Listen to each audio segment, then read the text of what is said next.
Hello guys, good morning. Kagising ko lang, ito, katas ko lang maligo mga ka-BBM. Ito, may napanood ako sa cellphone, sa TV, na si Marcoleta, saka si Chinator 10K. Alam nyo na kung sinong 10K na yon. Talaga todo tanggi, na talaga pinaglalaban yung China. Si Marcoleta naman ito, ano na naman dito sa Senado, salita na naman na naghugas kamay dahil sa sinabi niya na ipamigay yung KAG. Puta. Ngayon, 'di ba nagpost si Marcoleta na naghamon kay Chief Justice Carpio. Ngayon, accepted challenge ni Sir Carpio. Saan kaya pupulutin ngayon si Marcoleta ngayon? Guys, abangan natin yung debate nila kung sinong mananalo. Si Marco Beta pa o yung Chief Justice na dating Chief Justice na si Sir Carpio na lowest rank versus Chief Justice. Tignan natin kung saan paglalagyan ni Marco Beta yung mga nito sa debate nila. Sa palagay ko, makakain totoo ng tae si Marco Beta. Ngayon, sa Senado, siguro napanood nyo yung paghugas kamay na pananalita ni Marco Beta sa Senado na kaysa yung sinabi niya daw na i-give up, hindi niya daw sinabi yun. Di ba? Parang mukha lang tanga. Mukha lang tayong ginagago yung Marco Beta na yan. Tapos ito naman si Alan Kay na nagsagutan sila ni Senator Kiko Pangilinan. Talaga supalpal dito si Alang 10K, yung 10K na to na talaga pinagpipilitan. Talaga halatang halata talaga sila na pro-China talaga sila. Yung mga alagad ni Duterte.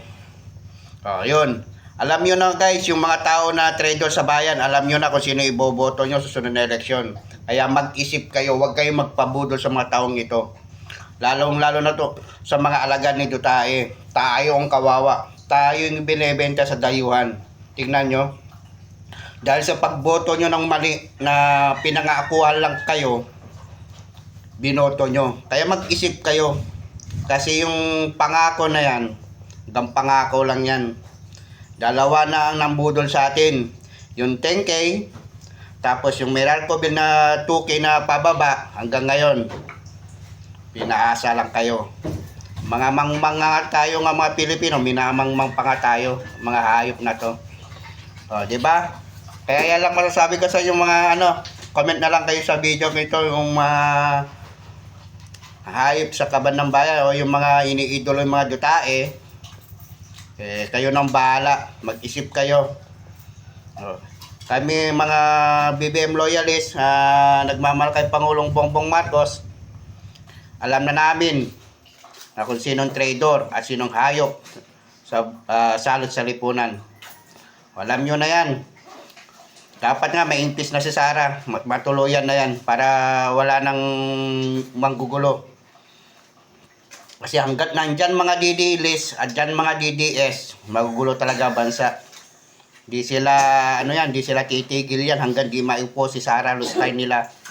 Kasi may balak nga sila, pag si Lustay ang nakaupo sa bansa, may pwesto sila sa gobyerno yan. Doon sila gaganti. Doon sila mangungurakot. Doon nila magagawa ang gusto nila sa bansa. Kaya ginagawa nila lahat para sirain lang yung administrasyon. Sige now, mga ka-BBM, ka-loyalist, good morning and God bless sa atin. Bye.